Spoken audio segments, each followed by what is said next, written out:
안녕하세요. 김태훈 목사입니다. 빵집 목사의 뚜벅뚜벅 메시지 출애굽기 묵상 10번째 사단의 방해 공식 출애굽기 5장 1절에서 9절의 말씀 가지고 함께 뚜벅뚜벅 걸어가겠습니다. 자, 오늘 성경 본문의 내용은 출애굽의 명령을 받은 모세와 아론이 애굽 왕 바로를 만나서 하나님의 뜻을 전하는 내용입니다. 예배 생활을 방해하는 사단의 수학 공식과도 같은 그런 내용의 사실이 나오죠. 만약 여러분 우리가 오늘 본문을 보시면은 사단의 전략이 무엇인가 이것을 발견할 수 있는 시간이 될 것입니다. 먼저 1절 3절은 모세와 아론이 애굽 왕 바로에게 한 말입니다. 하나님께서 왜 이스라엘 백성들을 출애굽시키려고 하시는지 그 이유를 본문은 우리에게 분명하게 말해주고 있습니다. 그것은 바로 본문 3절 끝부분에 나오죠. 여호와께 희생을 드리려 하오니. 여호와께 희생을 드리려 하오니. 바로 하나님께서는 이스라엘 백성들을 애굽에서 건지셔서 예배를 받으시고자 하셨던 것입니다. 예배예요.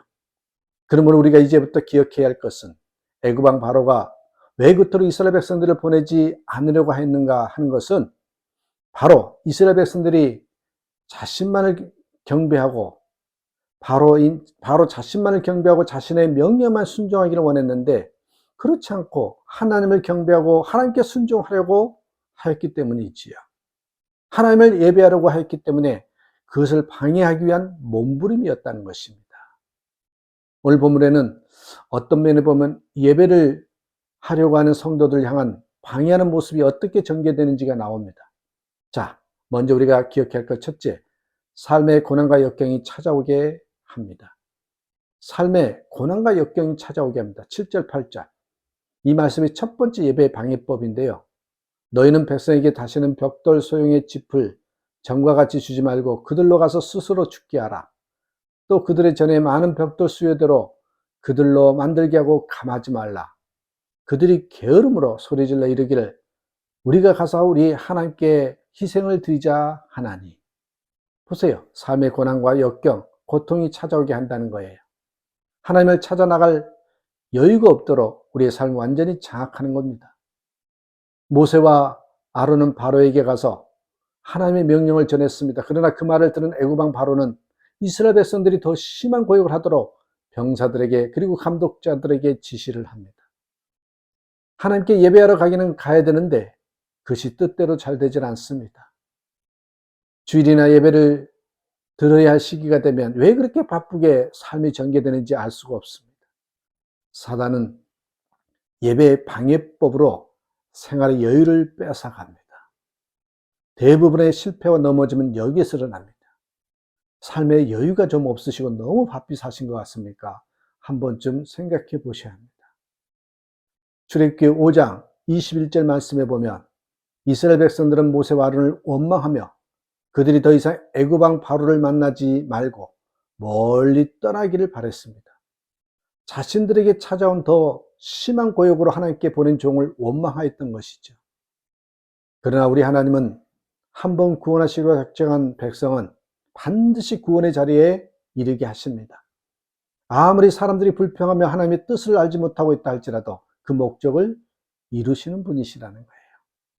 자, 두 번째는 형식적인 예배를 드리도록 한다는 것입니다.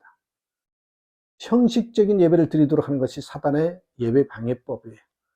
미국 이민교에서 있었던 일입니다.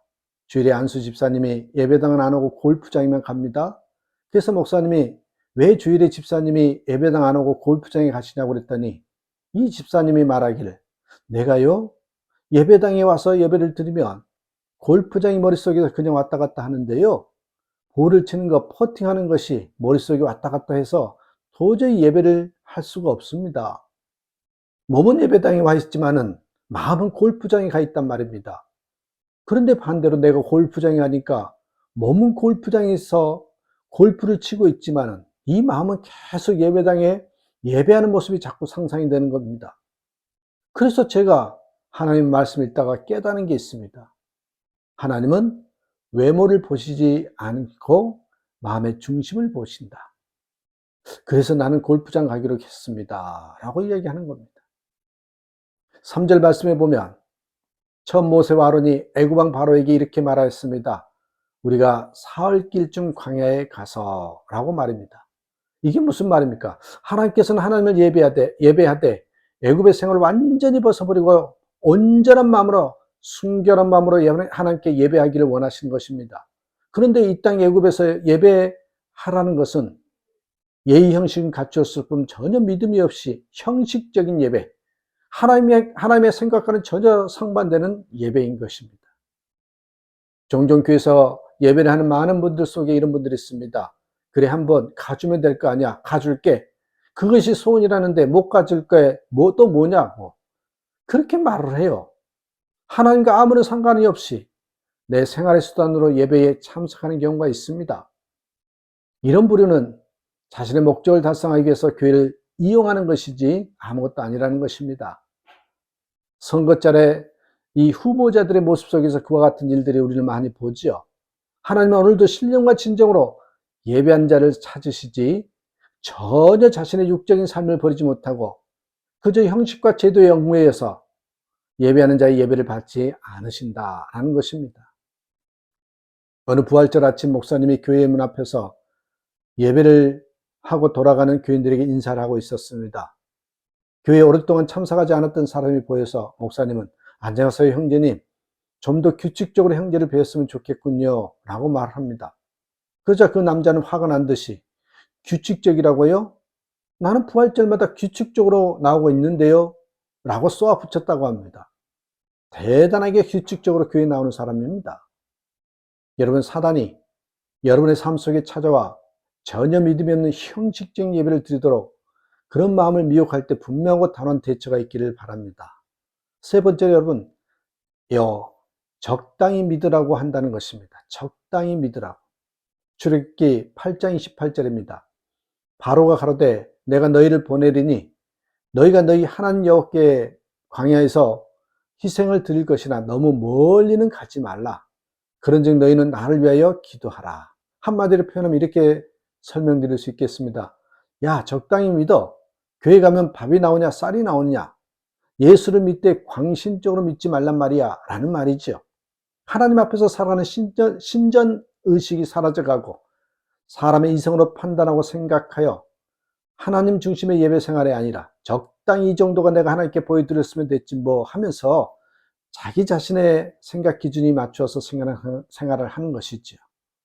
그러다가 하나님이 나에게 뭔가 좀 더 많은 것을 원하는 것 같으며 살며시 꼬리를 감추고 숨어버립니다. 이것이 바로 너무 멀리는 가지 말라고 하는 사단의 계획인 것을 잊지 마시길 바랍니다. 1950년 뜻하지 않는 6.25 전쟁이 터졌습니다. 모든 사람들이 어찌할 바를 모르고 허둥지둥하고 있었어요. 은행도 업무를 중단하고 피난 준비를 서두르고 있었습니다. 그때 한 젊은이가 돈 뭉치를 들고 또 은행에 들어왔어요. 그리고는 지난번 은행에서 빌린 돈을 갚을 날짜가 오늘이어서 갚으려고 왔는데요 하면서 돈 뭉치를 내미는 것이었습니다. 아, 이 사람아, 전쟁통이 무슨 돈이야? 놀라는 은행 직원을 보고 아무리 전쟁통이라고 하더라도 약속을 지켜야 하지 않겠습니까? 이 약속은 은행과의 약속이 전에 나 자신과의 약속이며 나아가서 하나님과의 약속이기 때문입니다. 이 얘기는 우리나라 유리산업의 선구자 역할을 한 전 한국유리 회장이셨던 최태섭 장로님의 젊은 시절 이야기입니다. 그렇습니다. 신앙생활은 사람에게 보이기 위해서 하는 것이 아닙니다. 하나님 보시라고 하는 것입니다. 그러기에 하나님 앞에서 우리는 정직하고 헌신적이어야 합니다. 오늘도 코람되어 하나님 앞에서 하나님께서 나를 어떻게 보실까에 초점을 두고 살아가는 저와 여러분 되시길 주님의 이름으로 축복합니다. 감사합니다.